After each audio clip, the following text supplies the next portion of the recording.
Kasunod ng direktiba ni Pangulong Ferdinand R. Marcos Jr., ilang ahensya ng gobyerno nagpalabas na ng kautusan para sa simpleng pagdaraos ng Christmas party. Civil Service Commission may isa pang paalala sa mga tanggapan hinggil sa pagdaraos ng mga selebrasyon. Si Clazel Pardilla sa sentro ng balita. Kasunod ng panawagan ni Pangulong Ferdinand R. Marcos Jr. na gawing payak ang pagdiriwang ng Pasko bilang pakikisa sa mga biktima ng bagyo, pinaalalahanan ng Civil Service Commission ang mga ahensya ng gobyerno na gawing simple ang pagsasagawa ng year-end assessment kung kailan karaniwang isinasabay ang Christmas party. Dapat anyang bumuo ng pulisya ang mga tanggapan ng gobyerno kaugnay ng paggastos sa naturang event. Craft your own policy. Like katulad ho ng CFC, meron ho kasi kaming maximum amount for breakfast, for lunch, and for dinner, and for snacks. Doon ho kami, yun ho ang aming batayan para kung magkano lang ang pwede namin gastusin. Kasi hindi ho natin pwedeng gastusin, sobra-sobra yung ating yung pera na galing ho sa binibigay ng DBM and galing ho sa taong bayan. Hindi anya dapat hugutin ng isang opisyal o kawani ng gobyerno ang kanyang ibibigay na donasyon mula sa pondo ng bayan. We want to share or donate. Hindi po ito galing sa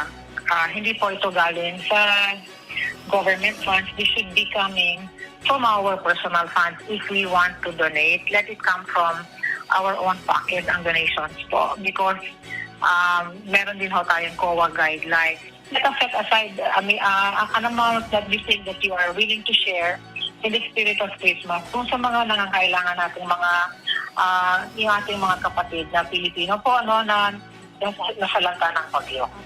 Bilang tugon sa panawagan ni Pangulong Marcos na makaisa sa milyong-milyong biktima ng pananalasa ng bagyo na patuloy na nagdadalamhati matapos mawala ng mahal sa buhay, tahanan at pinagkakakitaan, naglabas na ng memorandum ang Department of Education na nag-uutos sa mga regional at division office nito na bawasan ang gastos sa mga Christmas party, gagamitin ang matitipid sa mga biktima ng kalamidad.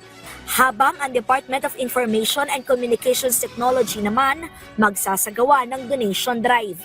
Kami ho ay nakikisa doon sa panawagan ng ating Pangulo. In fact, DICT is contemplating na imbis na gastusin natin yan, yung mga contributions ho namin sa Christmas party ay make it more meaningful, magkaroon ho ng donation drive.